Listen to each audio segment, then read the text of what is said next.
Hello students and welcome back to channel Siraj Shaikh. आज final account का lecture number 2 होगा जिसमें हम कवर करने वाले नए points of final account start करेंगे आज की क्लास।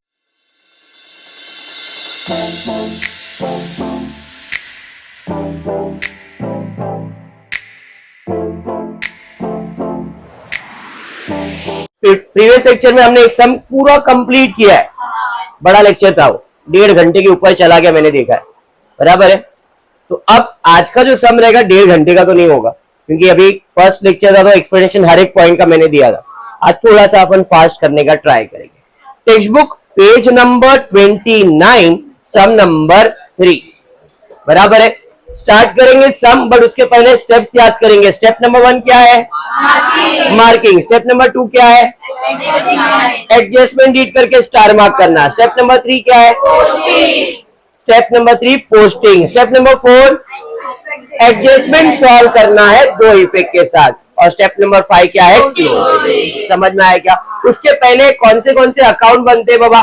तो trading and profit and loss account, partners capital account, एक स्टेटमेंट बनता है, बराबर है, हाँ या नहीं? Trading profit and loss combine बना देते हैं अपन, पार्टनर्स कैपिटल बना दिया है, बैलेंस शीट बना दिया है, बराबर है। इधर डेबिट इधर क्रेडिट, डेबिट इधर क्रेडिट लिखना कंपलसरी है, बैलेंस शीट में नहीं लिखते हैं। कौन सा अकाउंट है? तो trading profit and loss account for the year end 31 March 2019, partners capital, balance sheet as on 31 March 2019। Format की बात करेंगे तो ट्रेडिंग अकाउंट का फॉर्मेट क्या है? To opening stock by closing stock, to opening stock by closing stock, to opening stock to purchase by sale, to purchase by sale, to purchase by sale, less return, less return, less return, less return. ये format trading account का हो गया। Profit and loss का format है to bad debt add further bad debt add new RD less old RD, to bad debt add further bad debt add new RD less old RD, to bad debt add further bad debt add new RD less old RD, बराबर है यहाँ तक।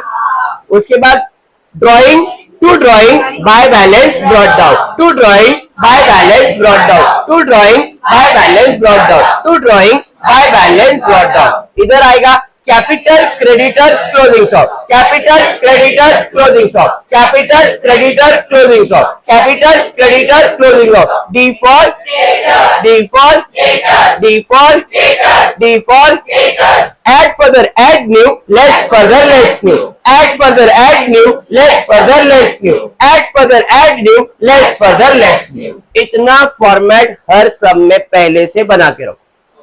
मानकर इतना clear है? इसमें कुछ भी डाउट है? ये सबको समझ में आ गया है? अब क्वेश्चन देखेंगे और क्वेश्चन में स्टेप नंबर 1 क्या है? तो स्टेप नंबर 1 है मार्किंग करना है, बराबर है। मार्किंग करेंगे कौन सा चीज कौन से अकाउंट में जाने वाला है। जैसे क्वेश्चन में दिया है Rucha and Julie are partner sharing profit and losses in their capital ratio, new thing in this sum. कल हमने जो भी प्रॉफिट आया था वो इक्वल बांटा था, याद है ना? आज उसने बोला है कि ये दोनों पार्टनर है और इनका प्रॉफिट शेयरिंग रेशियो क्या है? Capital ratio. अभी कैपिटल रेशियो क्या होता है? जितना उनका कैपिटल रहेगा उसी रेशियो में प्रॉफिट का बंटवारा भी होगा। जितना उनका कैपिटल होगा उसी रेशियो में प्रॉफिट का बंटवारा होगा। जैसे आप देख सकते हो रुचा का कैपिटल है 80,000, जूली का कैपिटल है 40,000, है या नहीं? तो अब इससे रेशियो निकालता हूं, 80,000 is to 40,000,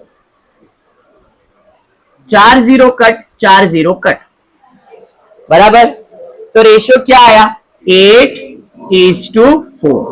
और भी कैंसल हो सकता है, 4 1 जा 4 2 जा, तो इनका प्रॉफिट शेयरिंग रेशियो क्या है? समझा? अगर ये नहीं दिया रहता तो अपन जो भी प्रॉफिट होता उसका बंटवारा क्या करते? इक्वली आधा आधा कर देते।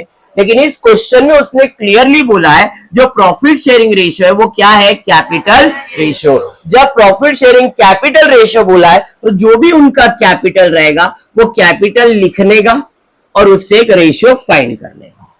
समझाइए? पॉइंट याद रहेगा? कुछ भी नहीं बोला है तो इक्वली बटेगा। अगर बोला है कि प्रॉफिट शेयरिंग रेशियो ये है, तो जो बोला है उस रेशियो में प्रॉफिट का बंटवारा होगा। डन है। पहला पॉइंट क्लियर हुआ सम का। कैपिटल रेशियो समझा क्या है, और कैपिटल रेशियो है 2:1। कैसे आया, क्लियर हुआ? सबको क्लियर हुआ? ऐसा कोई जिसको नहीं समझा है? सबको क्लियर है? सनी एब्सेंट है क्या? कॉलेज गया है?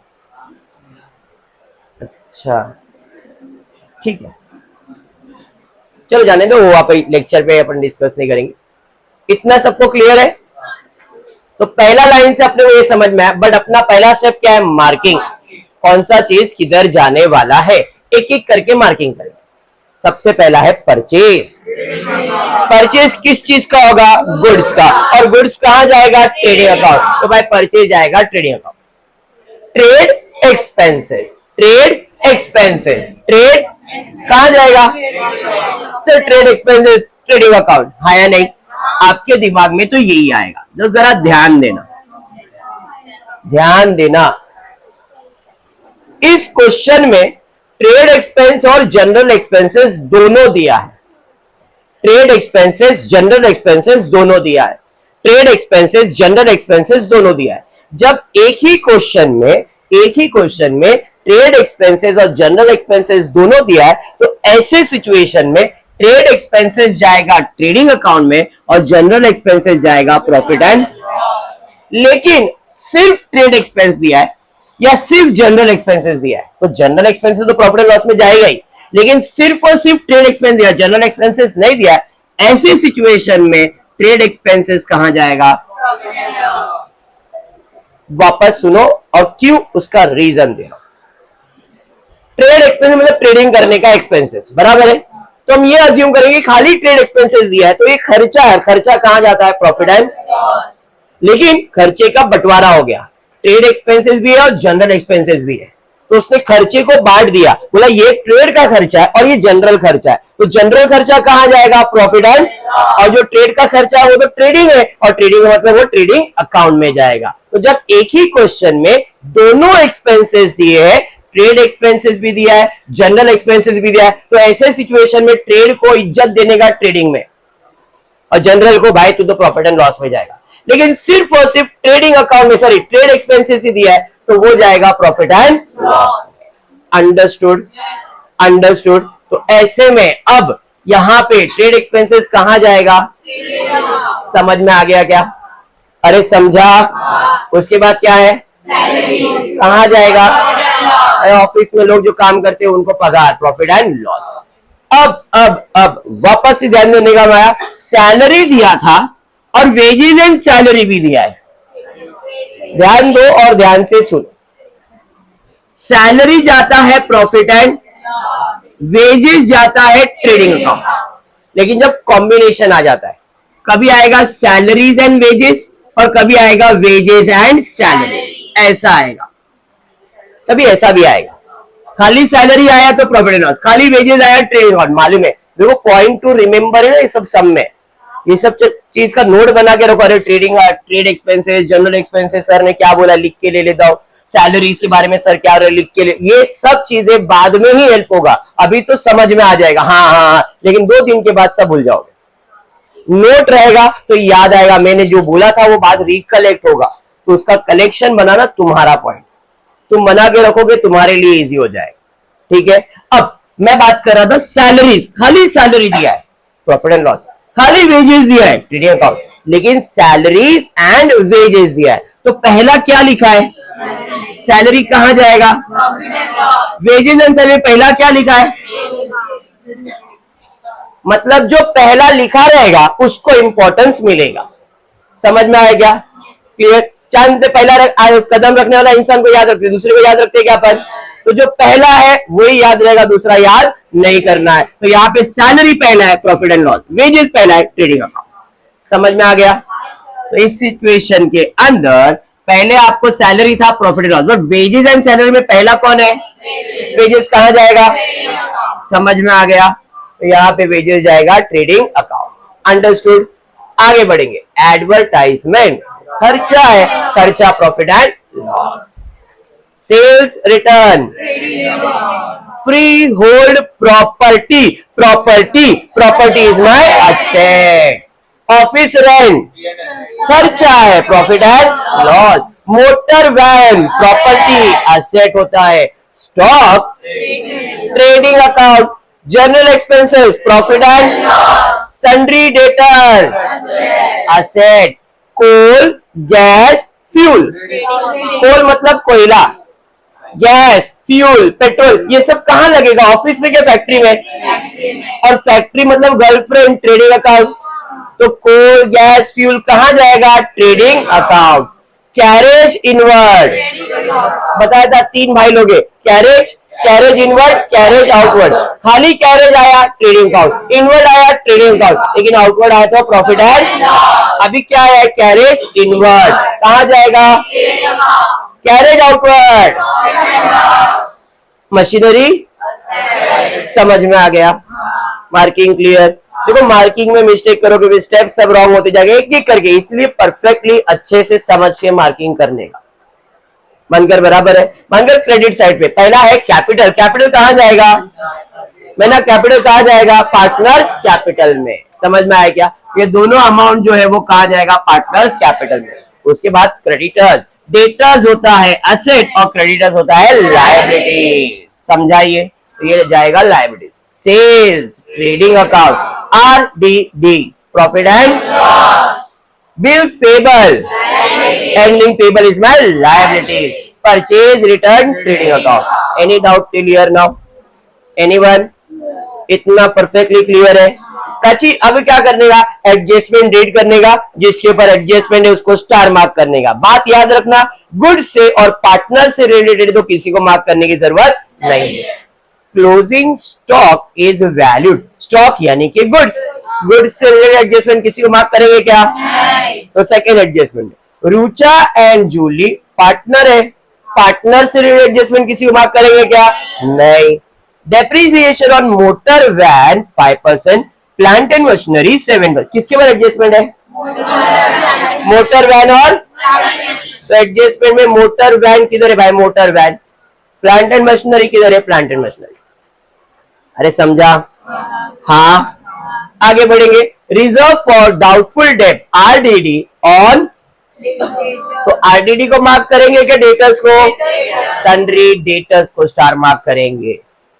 आउटस्टैंडिंग वेजेस किसको मार्क करेंगे, wages and salary, goods ₹6,000, goods ₹6,000, goods ₹6,000 किसी को मार्क करेंगे क्या। उसके अलावा एक छुपा हुआ एडजस्टमेंट है जो कहीं पे भी लिखा नहीं है, वो कैसे पहचानने का, तो अगर आपको ट्रायल बैलेंस के अंदर कोई भी अकाउंट जिसके साथ डेट, मंथ, ईयर ऐसा कुछ लिखा आता है, डेट लिखा हुआ आता है, ईयर लिखा हुआ आता है, मंथ लिखा हुआ आता है या परसेंटेज आता है, उसे कहते हैं हिडन एडजस्टमेंट। स्टॉक को छोड़ के ऐसा कोई भी चीज जिसके साथ डेट आ रहा है, मंथ आ रहा है, ईयर आ रहा है या परसेंटेज आ रहा है, तो यहां पे आप देख सकते हो एडवर्टाइजमेंट के साथ 2 ईयर लिखा है ना। स्टॉक को छोड़ देने का, स्टॉक पे डेट लिखा ही रहेगा, वो स्पेसिफाई करने के लिए, वो इंफॉर्मेशन दे रहा कि ये स्टॉक ओपनिंग स्टॉक है, इसलिए वो लिखा ही रहेगा, बराबर है। उसको छोड़ के किसी भी चीज के साथ आपको डेट आ गया, मंथ आ गया, ईयर आ गया, परसेंटेज आ गया, ये 4 चीज आया, तो वो आपका हिडन एडजस्टमेंट है। यहां पे 2 इयर्स दिख रहा है मुझे, तो ये मेरा क्या है, हिडन एडजस्टमेंट। समझ में आया, ये कहीं पे भी नहीं दिया है, हिडन एडजस्टमेंट। अंडरस्टूड, इतना स्टेप सबको क्लियर है। Step number 1 marking, step number 2 star mark किया जिसके ऊपर एडजस्टमेंट है। अब क्या करने का है, इसमें पोस्टिंग करना है, बराबर है क्या नहीं। पोस्टिंग करने के लिए रूल क्या है, डेबिट का चीज डेबिट पे, क्रेडिट का चीज क्रेडिट पे, जो अकाउंट मार्किंग क्या है उसी अकाउंट में लिखना है, बराबर। चलिए क्वेश्चन देखते दिया क्या गया। रुचा जूली सेम चीज दिया है। सबसे पहला है परचेज, कहां जाएगा, अब ट्रेडिंग अकाउंट में जाएगा, वो तो मैंने वर्ड पहले से लिख के रखा है, तो डायरेक्टली इनर कॉलम में कितना लिखूंगा, 48,000। अब इनर में क्यों लिखा, कोई रिटर्न्स वगैरह माइनस करना रहेगा इसलिए, अरे समझा? परचेज के बाद क्या है? Trade expenses. कहाँ जाएगा? कोई एडजस्टमेंट है क्या? तो ट्रेडिंग अकाउंट में डेबिट पे दिया है तो डेबिट में ही लिखूंगा मैं, तो रिटर्न्स के नीचे लिख देता टू ट्रेड एक्सपेंसेस। कितना है? 3000। अरे हाँ, समझा? मैं ना उसके बाद क्या है? सैलरीज। कहाँ जाएगा? प्रॉफिट एंड, तो यहां से प्रॉफिट एंड लॉस चालू होता है। डेबिट में दिया है तो डेबिट में लिखूंगा टू सैलरी। कितना? 4500। Directly outer column. Any doubt? पक्का? पक्का। चलिए बढ़ेंगे आगे। उसके बाद क्या है? Wages and salary. Star mark भी है और कहाँ जाएगा? तो ट्रेडिंग अकाउंट में टू वेजेस एंड सैलरी। कितना अमाउंट है भाई? 2800। इनर कॉलम में क्यों लिखा? समझ में आया? स्टार मार्क किया है इसलिए। अंडरस्टूड? आगे बढ़ेंगे इरशाद। उसके बाद क्या है? एडवर्टाइजमेंट। कहाँ जाएगा? डेबिट में जाएगा। डेबिट का है तो डेबिट में जाएगा, तो क्या लिखोगे? To advertisement. इनर कॉलम में लिखा कितना? 4000। अरे समझा? समझा? पक्का? उसके बाद लावा क्या है? Sales return. कहाँ जाएगा? Sales return. सेल्स में से माइनस हो जाएगा। सर वो डेबिट पे नहीं, मैंने कहा माइनस किया तो वो इफेक्ट हो गया ना। अरे समझा? तो यहाँ पे माइनस करूंगा कितना? 8000 रुपए। क्रेडिट साइड पे माइनस किया मतलब डेबिट इफेक्ट। अंडरस्टूड?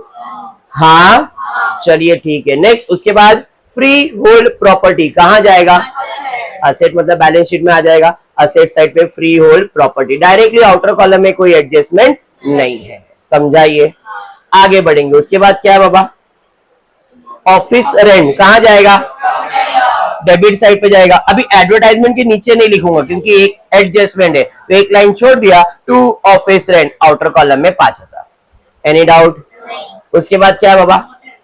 उसके बाद है मोटर वैन। कहाँ जाएगा? असेट और स्टार मार्क भी किया है मतलब एडजस्टमेंट है, तो फ्री होल्ड प्रॉपर्टी के नीचे लिख दिया 40,000। इनर कॉलम में एडजस्टमेंट है। समझाइए? उसके बाद क्या है बाबा? मोटर वैन के बाद स्टॉक। कौन सा स्टॉक है ये? Opening stock. ओपनिंग स्टॉक पहले से लिख के रखा है 89,500। Directly outer column. मैंने क्लियर? मैंने अब उसके बाद क्या दिया बेटा? देखो जनरल एक्सपेंसेस। कहाँ जाएगा? Profit and. अब ऑफिस रेंट पे कोई एडजस्टमेंट है क्या? इसी के नीचे जनरल एक्सपेंसेस आउटर कॉलम में डाल दिया। डन है? उसके बाद सन्ड्री डेटर्स। किधर जाएगा? असेट में। स्टार मार्क किया, नहीं भी किया रहता तो भी हम उसे इनर कॉलम में ही लिखते। बराबर? क्योंकि इसके नीचे अपन ने फॉर्मेट बना के रखा है। अरे बराबर? डेटर्स के बाद क्या है? डेटर्स के बाद कोल गैस फ्यूल। कहाँ जाएगा? कोई एडजस्टमेंट है क्या? नहीं। वेजेस के ऊपर है, एक लाइन छोड़ दिया कोल गैस फ्यूल। कितना है? समझ में आ गया? Carriage inward. कोई एडजस्टमेंट है क्या? नहीं। ट्रेडिंग अकाउंट में कैरेज इनवर्ड। कैरेज आउटवर्ड कहाँ जाएगा? Profit and. डेबिट का है तो डेबिट पे ही जा रहा है। समझ में आ रहा है ना? ये चीज क्लियर बोला है, डेबिट, और ये आपका डेबिट साइड है। डेबिट पे ही मैं पोस्टिंग कर रहा हूँ। बराबर? सबके दिमाग में जा रहा है ना अच्छे से? आगे उसके बाद क्या है? Plant and machinery. कहाँ जाएगा? असेट पे। तो भाई मोटर वैन पे एडजस्टमेंट है, एक लाइन छोड़ दो, उसी के नीचे लिख दो plant and machinery inner column. Debit का पोस्टिंग क्लियर हुआ? पक्का?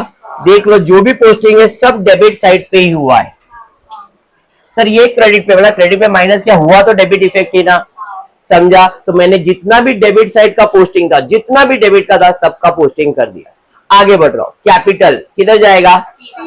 कैपिटल बैलेंस में जाएगा। By balance carried out. Credit side पे ना, क्रेडिट तो क्रेडिट पे जाएगा। रुचा का कैपिटल कितना है? 80। जूली का कैपिटल कितना है? 40। समझ में आ रहा है? पक्का? उसके बाद माया क्या है? क्रेडिटर्स। कहाँ जाएगा? कितना? 22। सर आपने इसको इनर कॉलम में क्यों लिखे है? सर बाद में बताऊंगा। अभी मैंने इसे इनर कॉलम में इसलिए लिखा हो क्योंकि एक एडजस्टमेंट जो इससे रिलेटेड है, बट हमने इसे स्टार मार्क नहीं किया है। आपको भी समझेगा, अभी नहीं समझेगा क्योंकि फर्स्ट टाइम आप देख रहे हो ये चीज को। तो अभी के लिए मैंने उसे इनर कॉलम में लिखा, और क्यों लिखा है बाद में एक्सप्लेन करता हूं। ठीक है? आप जब प्रो बन जाओगे तो आपको भी बाय डिफॉल्ट आप इनर कॉलम में लिख दोगे। 90 लोग को अब समझ में नहीं आता है। ठीक है प्राची? वेरी आगे। सेल्स कहाँ जाएगा? ट्रेडिंग अकाउंट में। तो ट्रेडिंग अकाउंट में सेल्स लिख दिया। आ गया भाई सेल्स। सेल्स आ गया। उसके बाद क्या है? सेल्स के बाद है आरडीडी। डेबिट पे दिया है तो बैड डेब्ट्स, और क्रेडिट पे दिया है तो ओल्ड आरडीडी। ट्रायल बैलेंस है। ट्रायल बैलेंस में अगर डेबिट साइड पे बैड डेब्ट्स दिया है या आरडीडी दिया है तो वो बैड डेट्स है, और क्रेडिट साइड पे बैड डेट्स या आरडीडी दिया है तो वो आपका ओल्ड आरडीडी है। अभी क्रेडिट साइड पे दिया है तो ओल्ड आरडीडी में कितना लिखोगे 1200। अरे समझ में आ गया? अरे हाँ। फिर उसके बाद क्या है, बिल्स पेबल कहां जाएगा, लायबिलिटी साइड पे बिल्स पेबल, समझाइए।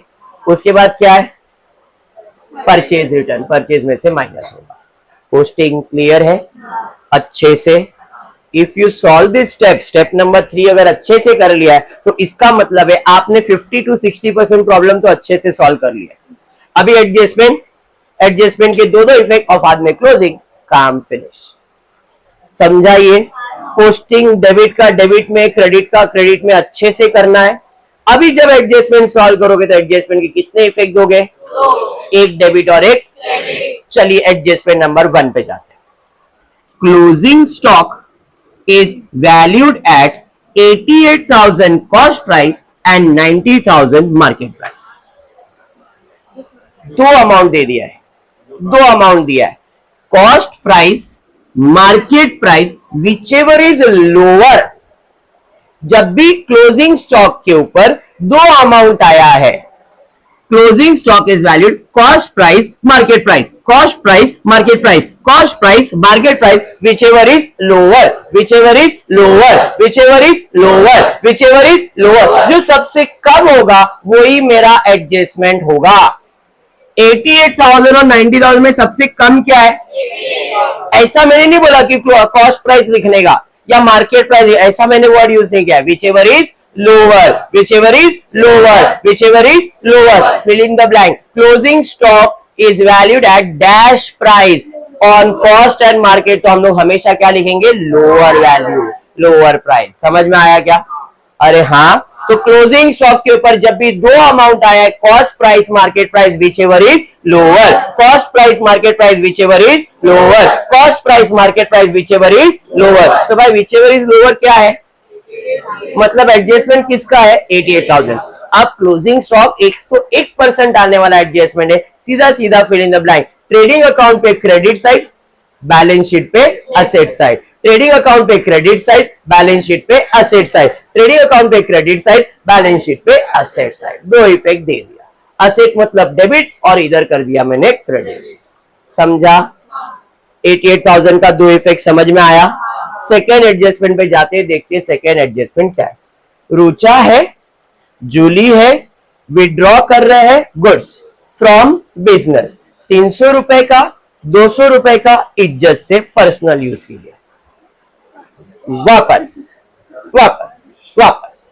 रुचा है, जूली है, विड्रॉ कर रहे, क्या विड्रॉ कर रहे, किधर से, कितने का, 200, कैसे, इज्जत से, किस चीज के लिए, बराबर है।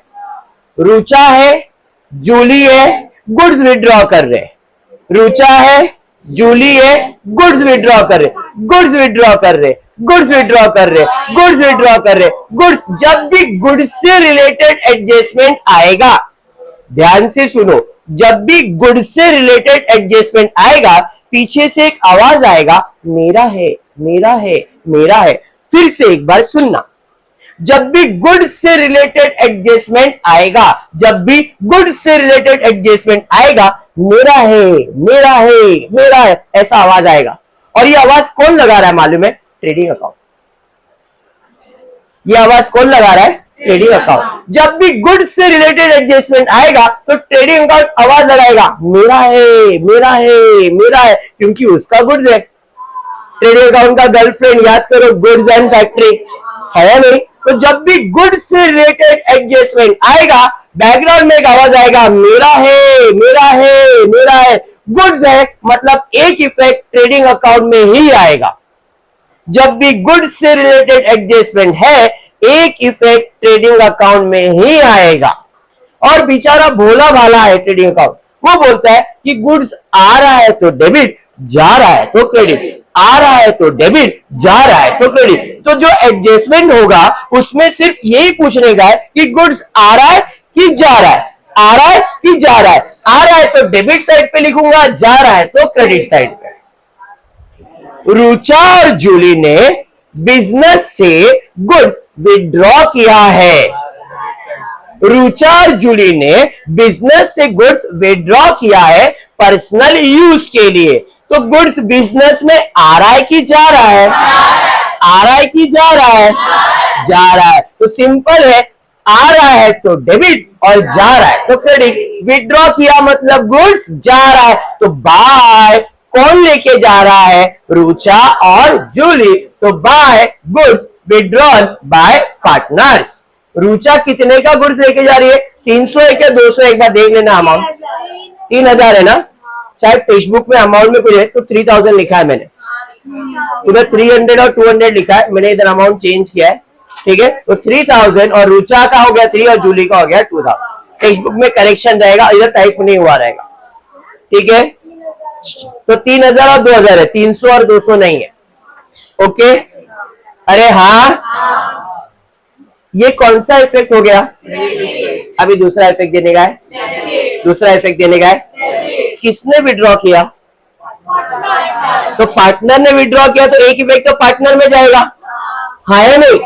एक इफेक्ट हो गया क्रेडिट, दूसरा इफेक्ट देने का है डेबिट। और किसने विड्रॉ किया? पार्टनर ने, तो पार्टनर का अकाउंट डेबिट। टू ड्रॉइंग लिख के रखा है, रुचा ने 3000, जूली ने 2000। तो ये हो गया डेबिट इफेक्ट और ये हो गया क्रेडिट। समझा क्या? सबको समझा है? पार्टनर से रिलेटेड एडजस्टमेंट आया है, पार्टनर से रिलेटेड एडजस्टमेंट आया तो मैंने क्या किया भाई? गुड्स है, गुड्स का तो ट्रेडिंग अकाउंट में हो गया क्रेडिट, दूसरा इफेक्ट देने का था डेबिट। डेबिट मतलब पार्टनर के अकाउंट में गया, डेबिट साइड पे टू ड्रॉइंग लिखा 3000 2000। तो ड्रॉइंग क्यों लिखा सर? गुड्स क्यों नहीं लिखा सर? क्योंकि पर्सनल यूज को अपन क्या बोलते हैं? ड्रॉइंग। अरे समझा? क्रेडिट इफेक्ट डेबिट इफेक्ट समझ में आया? ऐसा कोई जिसको नहीं समझा है? ऐसा कोई नहीं? और कोई? और कोई? एक को नहीं समझा, और कोई? देखो, जब भी गुड्स से रिलेटेड एडजस्टमेंट आएगा ना, गुड्स का एडजस्टमेंट आया तो एक इफेक्ट किधर जाएगा? एक इफेक्ट किधर जाएगा? एक इफेक्ट किधर जाएगा? एक इफेक्ट किधर जाएगा? ट्रेडिंग अकाउंट से एक ही चीज पूछेगा वो एडजस्टमेंट को कि भाई गुड्स आ रहा है कि गुड्स जा रहा है।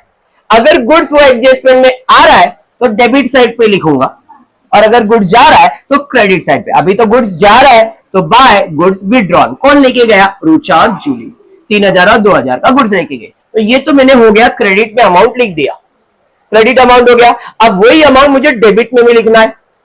कौन लेके गया? पार्टनर। कौन लेके गया? पार्टनर। तो पार्टनर के लिए इधर तो नहीं लिख सकता हूं, इधर भी नहीं लिख सकता, उसके लिए तो अलग से अकाउंट बना है।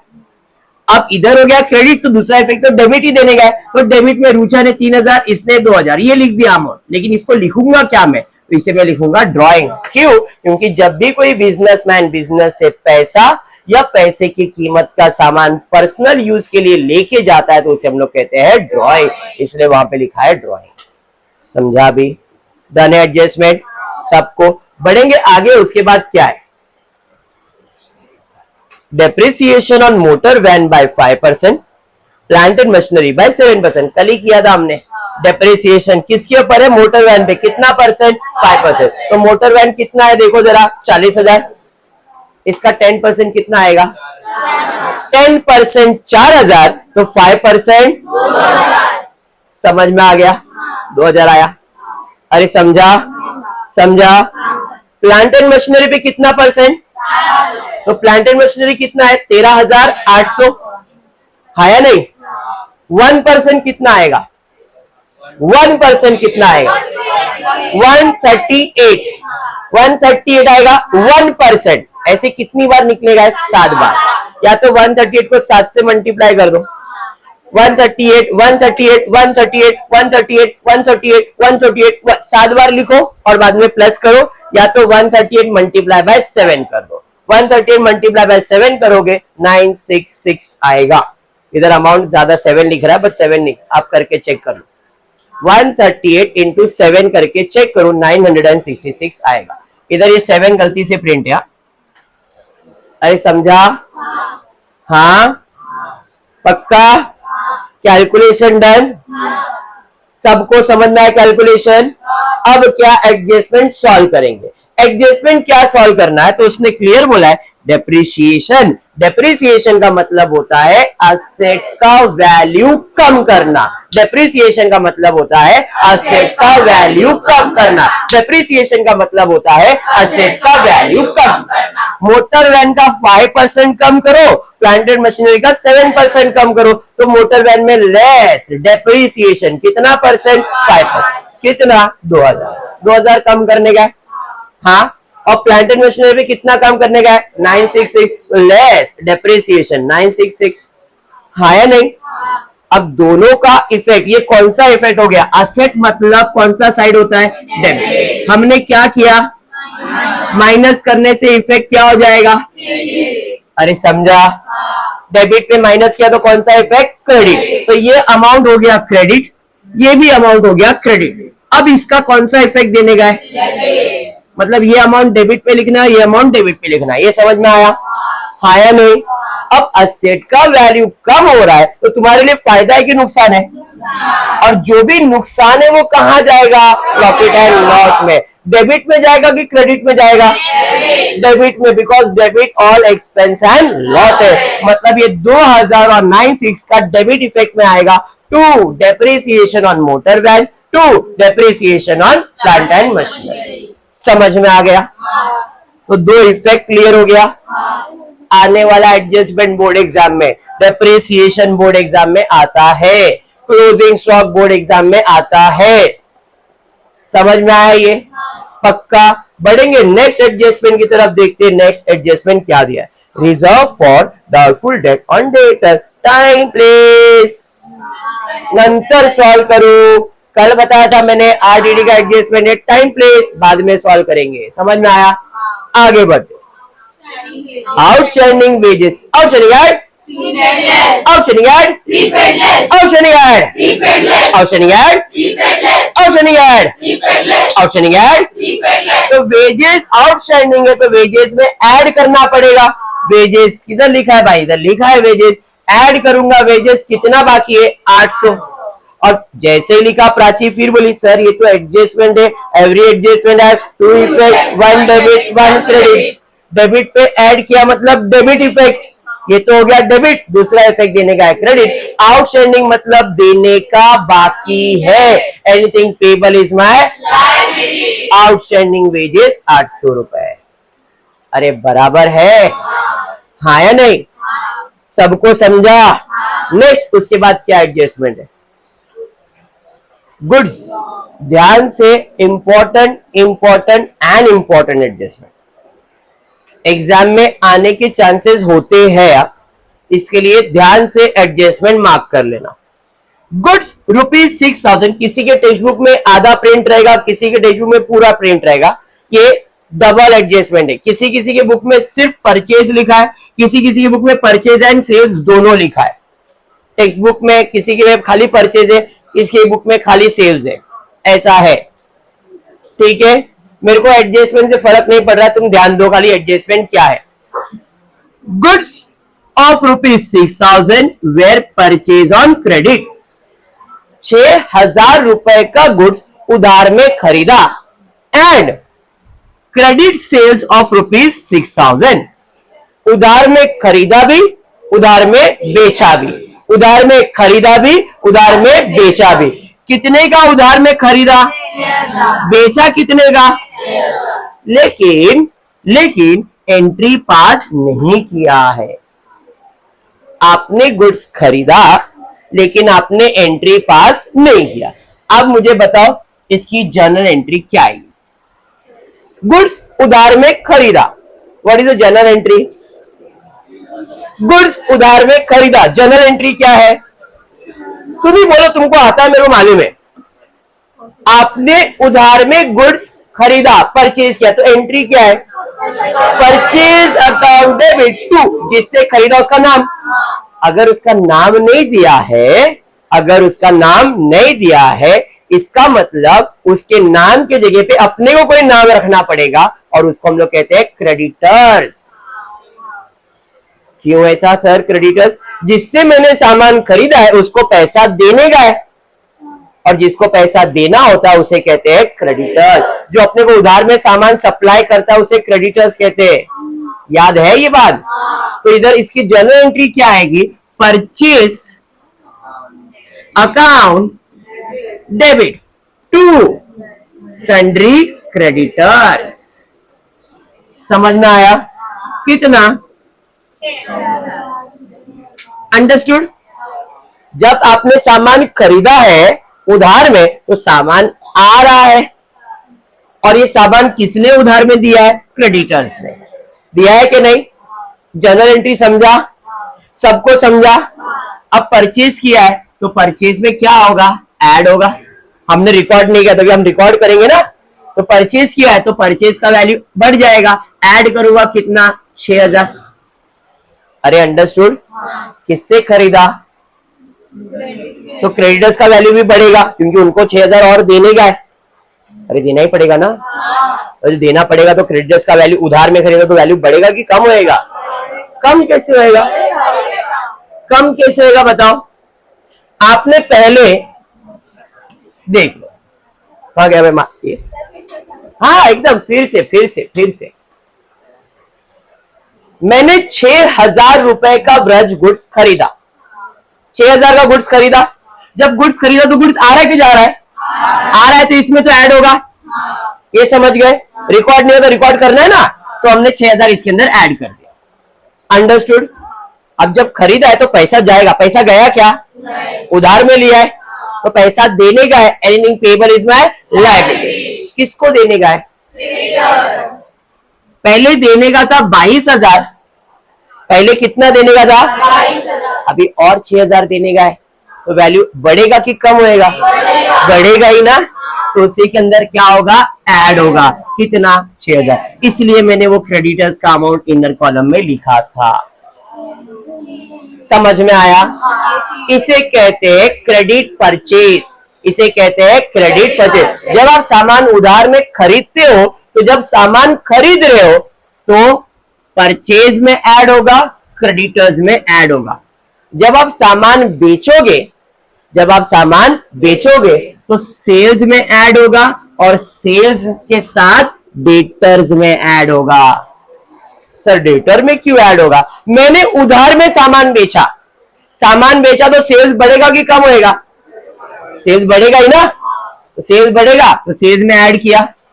उधार में बेचा है तो कस्टमर बोला सर पैसा देता हूं, तो पहले कितना पैसा मिलने वाला था? 62, और उधार में बेचा तो और पैसा मिलने वाला है तो उसी के अंदर ऐड होगा। अरे समझा? तो जब भी ऐसा कोई एडजस्टमेंट आया, अनरिकॉर्डेड परचेज या अनरिकॉर्डेड सेल्स, तो परचेज है तो परचेज किससे रिलेट करता है? क्रेडिटर से।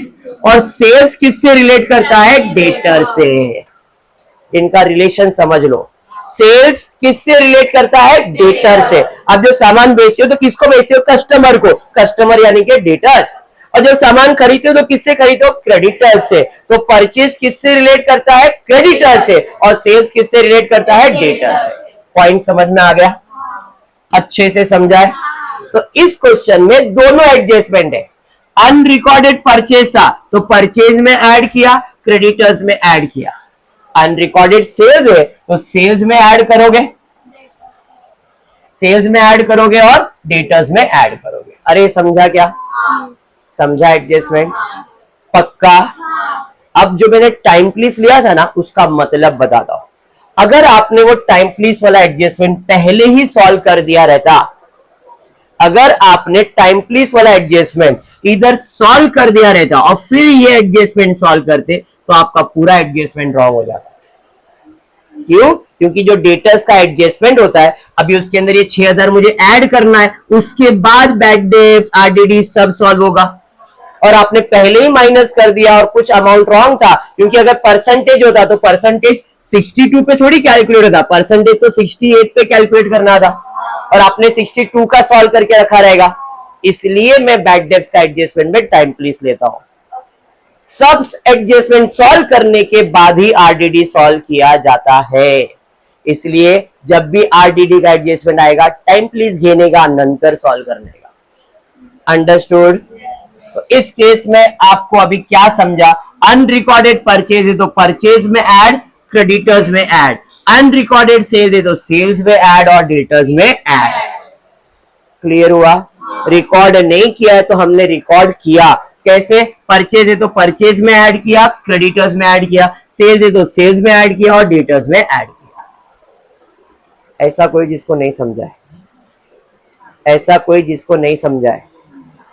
हो गया, अभी एडजस्टमेंट में बैड डेज बचा है और हिडन बचा है, खत्म हो जाएगा। समझा है? पक्का? चलिए बढ़ते नेक्स्ट। उसके बाद क्या है? एक और एडजस्टमेंट था ना, सब एडजस्टमेंट खत्म। Reserve for doubtful debt to be created 5%। और कुछ है क्या? और कुछ है क्या? एडजस्टमेंट में क्या दिया? अमाउंट दिया कि परसेंटेज? बराबर है। क्या दिया है? परसेंटेज दिया है। याद रखना, अमाउंट दिया है तो फर्दर बैड डेट, परसेंटेज दिया है तो अमाउंट दिया है तो फर्दर बैड डेट, परसेंटेज दिया है तो अमाउंट दिया है तो फर्दर बैड डेट, परसेंटेज दिया है तो अमाउंट दिया है तो फर्दर बैड डेट, परसेंटेज दिया है तो। अभी क्वेश्चन में क्या दिया है? परसेंटेज। तो भाई डेटर्स कितना एक बार चेक कर लेते। हमारे डेटर्स है कितने? तो डेटर्स पहले मेरे पास से 62,000, अनरिकॉर्डेड सेल्स ऐड किया तो डेटर्स का वैल्यू कितना हो गया?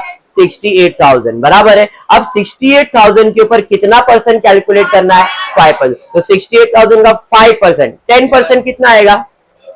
एक जीरो कम, 6,800। 6,800 का आधा 3,000, तो 5% 3,400 आया। अमाउंट मिल गया, न्यू आरडीडी और न्यू आरडीडी। That's it. समझा? 3,400 उधर लिखा, 3,400 इधर लिखा, सारा एडजस्टमेंट खत्म। मालूम है मेरे को? इतना क्लियर सबको? अब एक एडजस्टमेंट कौन सा है? Hidden adjustment. बराबर है। क्या बोला उसने? एडवर्टाइजमेंट का खर्चा किया कितने साल के लिए? 2 साल। कितना खर्चा हुआ? 4 साल। दिमाग में बात फिट कर लो कि जो आप खर्चा इधर लिखते हो वो सिर्फ एक ही साल का लिखते हो। जो भी खर्चा होगा, जो भी फायदा होगा, you have to record only for 1 year.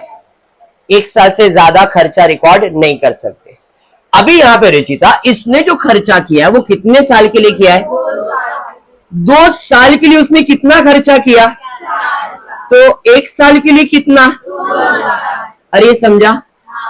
तो खर्चा 1 साल का होना चाहिए, 2 साल का होना चाहिए क्या?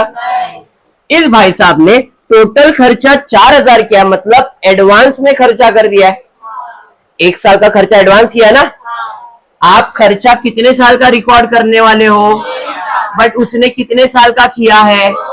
मतलब उसने 1 साल का एडवांस में खर्चा किया है।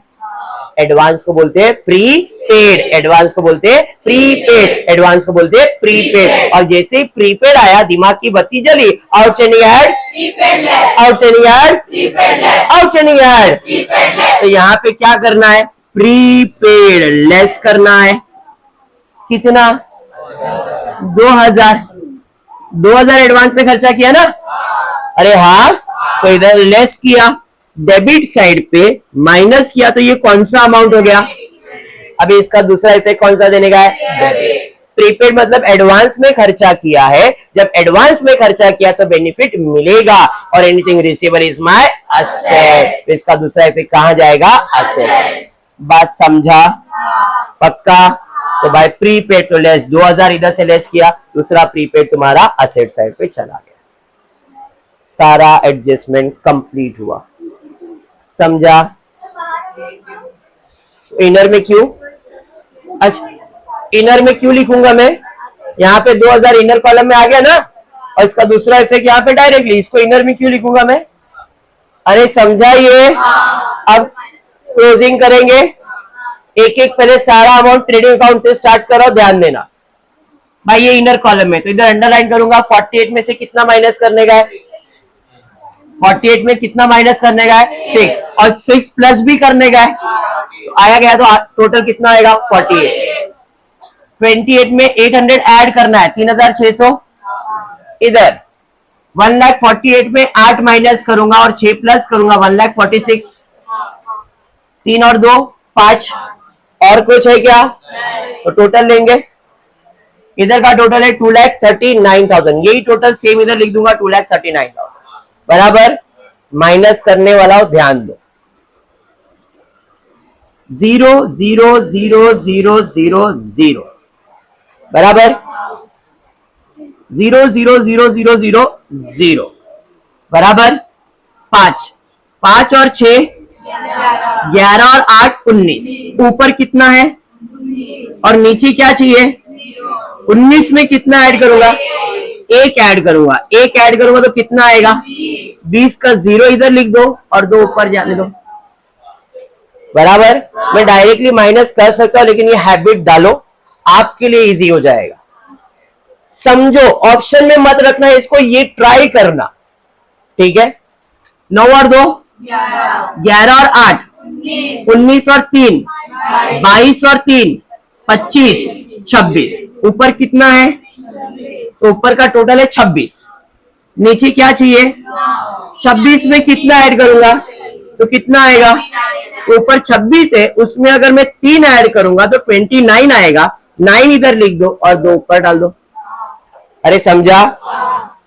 8 और 2 10 और 4 14 है, 14 है भाई, ऊपर 14 है। 14 में कितना ऐड करूंगा तो 3 आएगा, 14 में 9 ऐड करोगे तो 23 आएगा, तो 14 में 9 ऐड करूंगा तो 23, 3 इधर और 2 पर, 2 में 0 ऐड करूंगा तो 2 आ जाएगा। तो अपना आंसर कितना आया? टाइम लगा? समझ में आया? आपको, आप अगर करते तो आपको पहले इसका टोटल करना पड़ता, फिर इस टोटल में इसको माइनस करते, आपको यही आंसर आता। इसकी हैबिट डालो, फटाफट सॉल्व होएगा। तो देखो, अपने को ग्रॉस प्रॉफिट आ रहा है, कितना आ रहा था? 93,100। तो ये आया ग्रॉस प्रॉफिट। इधर आता है तो प्रॉफिट, इधर आता है तो लॉस, इधर डेबिट है तो इधर आ जाएगा क्रेडिट। अरे समझा ये? चलिए, तो यहाँ पे आगे बाय ग्रॉस प्रॉफिट 93,100। सबको आउटर कॉलम में डालते हैं। बैड डेब्ट्स में कुछ भी है क्या? नहीं। फर्दर बैड डेब्ट में कुछ है क्या? नहीं। 3,400 में 1,200 क्या करूंगा मैं? माइनस, तो माइनस हो जाएगा, आउटर कॉलम में आ जाएगा 2,200। अरे ये समझा?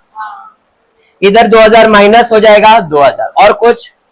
यही टोटल ज्यादा है, 93,100 बराबर है। चलिए माइनस कर दो यहां से, 0 0 0 0 0 6, ऊपर कितना है? नीचे कितना चाहिए? कितना चाहिए? 0 चाहिए ना, तो 6 में 4 ऐड करूंगा तो 10 आएगा, ऊपर 6 है, इसमें 4 ऐड करूंगा तो 10, तो 0 इधर और 1 ऊपर। अरे बराबर 1 1 1 1 1 1, फिर से 6, तो 7 हो गया, ऊपर 7 है, नीचे क्या चाहिए? कितना ऐड करूंगा? इधर 3 ऐड करूंगा, बराबर है, तो 10 आएगा, 0 इधर और 1 ऊपर, 2 और 1 3 और 5 3 और 5 8 8 8 और 5 8 5 13 13 और 3 16 16 और 9 16 प्लस 9 25, तो ऊपर हो गया 25, नीचे कितना चाहिए? 1 1 चाहिए ना, तो 25 में 6 ऐड करने से 31 आएगा, तो 25 6 ऐड करने से 31 आएगा, 1 इधर लिख दो और 3 ऊपर कर दो, 3 और 2 5 5 और 4 9 9 प्लस 2 9 2 11 11 और 5 16 और 2 18 और 1 19 20 21, ऊपर है 21, नीचे कितना चाहिए? 3, 21 में 2 ऐड करूंगा, 21 में 2 ऐड करूंगा तो 23 आएगा, 23 का 3 और 2 ऊपर, 2 2 2 2 2 में ऊपर 2 है, कितना ऐड करूंगा तो 9 आएगा। अरे समझा? तो अपना आंसर कितना आया? 72,634। क्लियर? 72,634, ये आया प्रॉफिट, जो कि अपने को बांटना है रुचा और कौन से रेशियो में? पहले निकाला था 2:1, याद आया?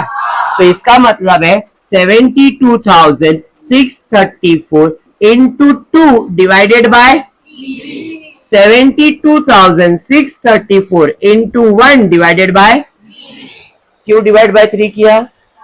2:1 का टोटल कितना होता है? अरे समझा? क्लियर है? All the best. जो इसका रेशियो का टोटल आएगा उसी से डिवाइड करेंगे ना। अरे समझ में आया? तो यहाँ पे 2:1 है तो 2+1 कितना होगा? तो 3 में से 2 पार्ट इसको देने का और 1 पार्ट इसको देने का। समझा? अगर रेशियो 1:5 होता तो 1:5 मतलब टोटल 6 है, उसमें से 1 पहले वाले को देने का और 5 दूसरे को देने का है। तो ऐसा रेशियो लिखते हैं, जिसको नहीं मालूम है उनके लिए। क्लियर हुआ ये? चलिए अब कैंसलेशन करते। 3 1 जा 3 2 जा 6, 1 बच जाएगा, 2 है।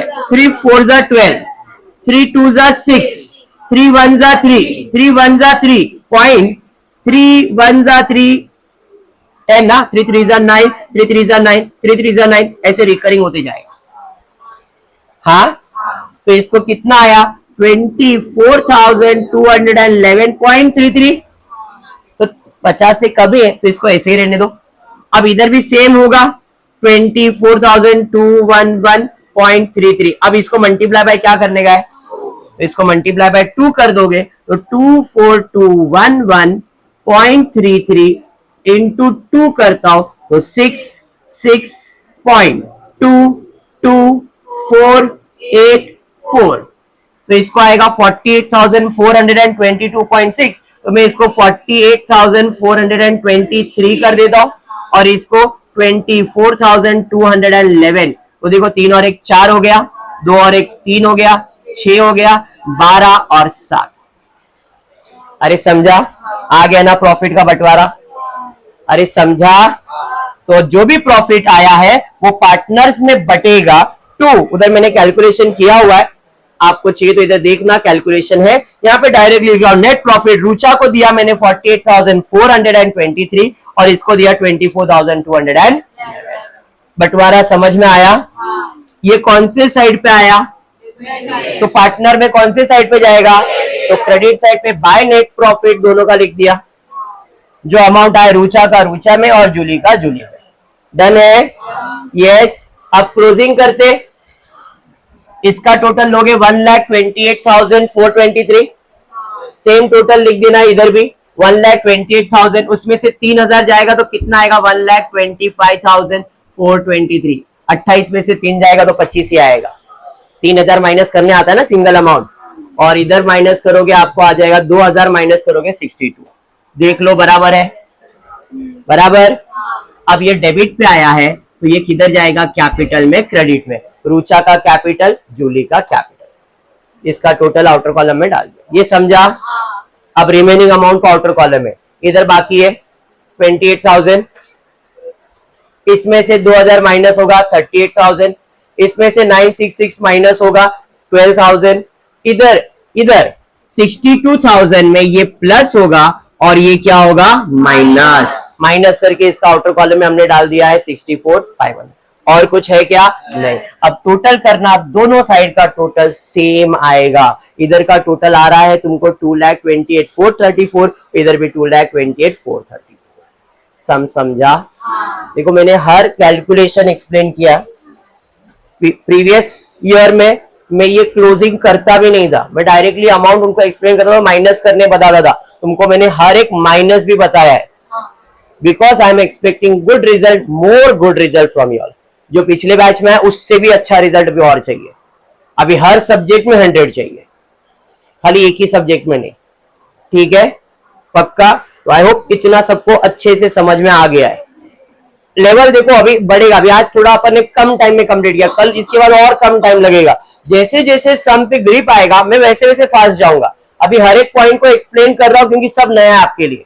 एक बार वो पॉइंट हो जाएगा तो बार बार सेम पॉइंट आएगा तो अपन एडजस्टमेंट फास्ट करेंगे। डन है?